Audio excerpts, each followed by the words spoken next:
Welcome to the Rainmaker Multiplier on Demand, a podcast for leading financial professionals, or rainmakers, and their teams that offer support for securing a successful future. From marketing help to staffing structure, listen and subscribe for actionable insights from advisors and skilled professionals alike.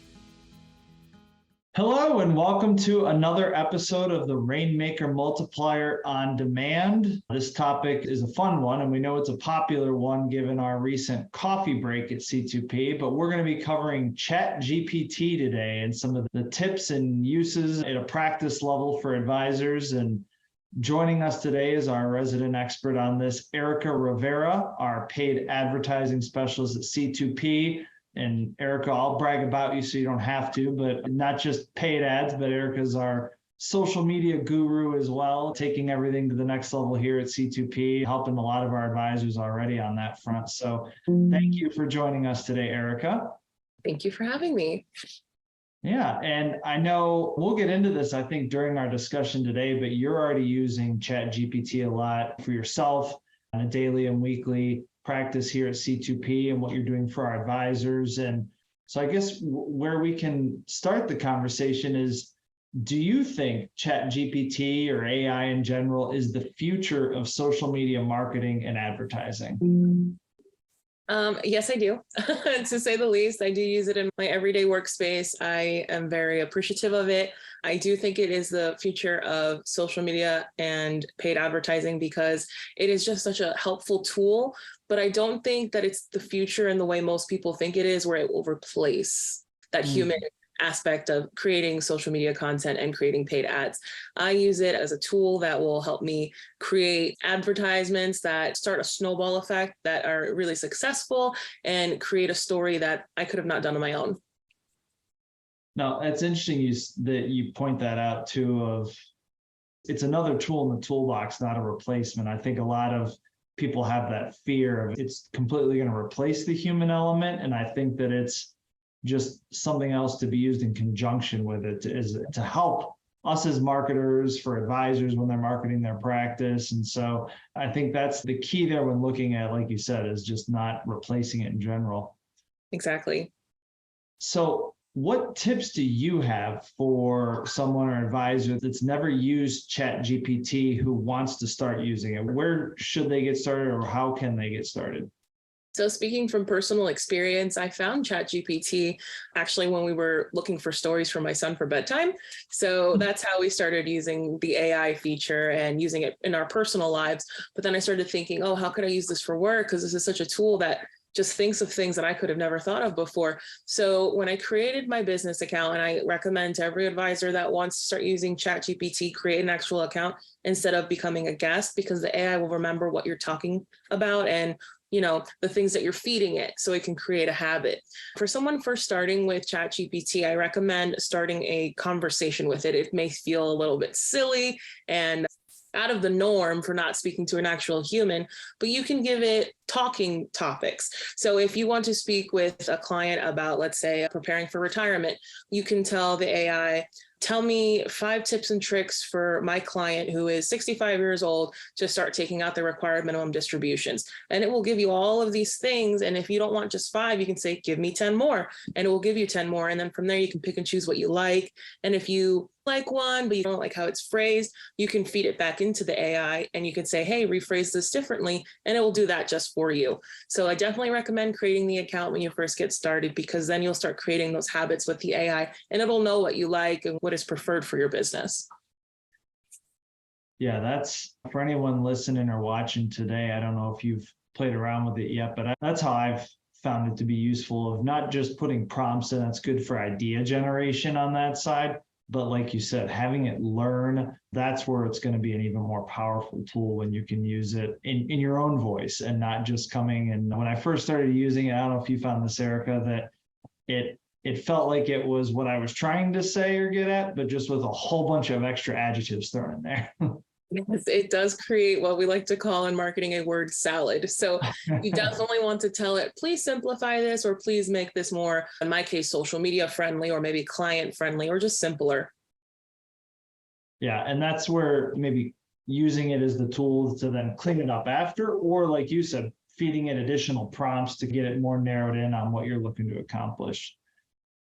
And I don't know if you found this with anyone that you've worked with here or previously, but there is some apprehension around it. I think that some of it is just that fear of AI in general. I don't know if it's the degree of the fear of AI, like Terminator type fear, but just that fear of a replacement of people in general and the workforce or roles in that. But I think it's a fear of, I don't know how to incorporate this into what I'm already doing and making that work with you, not against you. What would you recommend for those to alleviate those fears and get people more comfortable using a tool like this? The phrase that I like to use is practice makes permanent, not practice makes perfect, because when you talk to the AI and you constantly give it the information that you need about your business to help you help your clients, it will make things a lot easier and relieve those fears. I wouldn't recommend putting in personal client information. Obviously, that's sensitive information and you wouldn't put it on the internet anywhere else. Don't feed it into the AI. There's really nothing truly to be afraid of when you're using it for informational purposes. I just have to say the best way to alleviate those fears is to keep practicing. Just like when you do anything else, you have to practice. Otherwise, you'll just always be afraid of it. Yeah, and Erica, we were talking even before we recorded today that it's very similar to those that have that fear of doing video for the first time with their marketing. And some listening today might be saying, yeah, that's me. I'm going through that now, or I went through that before. And we've actually done a podcast on that with one of our team members, Becca, who was on previously about the video side. It's just doing it and getting more comfortable. And with video, it's about shooting them and maybe you don't even use those videos or you send them to your teammates or your family to get comfortable. This is the same way, like you said, you can just put in the prompts and try different things, use it for personal things, for the family, like you did with your son. And I think that is what will get people getting more comfortable with it. From the advisory and the business side, I think the other thing we should point out and what you have experience with too is working with compliance, not against compliance on this. We know there's a lot to figure out on the regulation side when it comes to AI. But do you have any feedback for how to best work with compliance on using tools like this? I think the best thing to do is, just like with the AI, have an open conversation with compliance. Always run something by them. It's the best thing that I can recommend when it comes to marketing, and this is for any industry, anybody. Trial and error. See what works, see what sticks. Keep an open line of communication, because marketing is interesting, because although sometimes it's very solo-based work, you do have to work with your team as well. And that's the best thing I can say, is keep that open line of communication. No, that's great. And our compliance team will appreciate you sharing that. I appreciate that. I guess the last question I have for you today, I know there's so many more that we want to get into, and I guess I'll caveat in the middle here with, if you're listening or watching today and you have questions about this, please put them in the chat and we'll take a look at these. We're also planning on doing a few podcasts to this because it's such a popular topic and things are changing and evolving so quickly that we want to make sure we cover it and keep all of you informed. So please send us those questions. We want to make sure that we cover those for you. But our final one for Erica today, how do you use ChatGPT for ads and for social for your purposes here? So with social media, I use ChatGPT religiously every single day. For social media, I specifically work exclusively with our content manager, Chelsea. She will give me copy from a campaign that we're doing or a webinar, just some blurb about what we're working on and how I can make it social media friendly. And then when I go to the ChatGPT side of things, I will feed the AI the copy first and just say, please create a few notes about this copy, and it'll give me a few talking points. And then from there, I'll narrow it down even farther and say, okay, make these talking points social media friendly. And then from there, it'll create emojis. It will give a call to action. It will make things a lot more digestible. And then if it's still too long, I'll say, make this shorter, or I'll even restrict it even farther and say, make this only 150 characters with hashtags, without hashtags, or use this specific keyword. So I really like to use ChatGPT like a funnel, go really wide and then narrow it down. With social media, when it comes to paid advertising, I like to be more narrow and then expand on what I want to talk about for the paid advertising. So from there, I'll start with an idea. If it's about the tax management journey, it will start with, okay, I'm thinking about tax tips for advisors, tax planning for advisors, how to alleviate tax burdens for my clients. And those will be my headlines. And then I'll feed those into the AI and I'll say, these are my headlines that I want to work with Google ads or Facebook ads. And I'm very specific with what I tell it because the AI does know Google ads can only take a certain amount of characters and Facebook ads can take only a certain amount of characters. And it will split the work up for me, which is really great because it's a lot less of planning for me. Right. So from there, after I give it those headlines, it will then create ad copy. So it will create a few sentences about this one headline that we have. It will include the keywords I already put in. And then it'll create a whole ad. And then with a CTA that will say, schedule a 20-minute consultation with C2P today, or call us now, or schedule an appointment now. And then from there, if I don't like little tidbits, I'll take it off the AI and put it in a document and then edit the way I like it, and then put it up with an advertisement. Got it. Yeah, I like that you were able to explain too how you're using it, even for one piece of content or theme idea like that. The content itself, the headline, the ad, how you can break that down, use it for multiple formats and make your life easier on that side.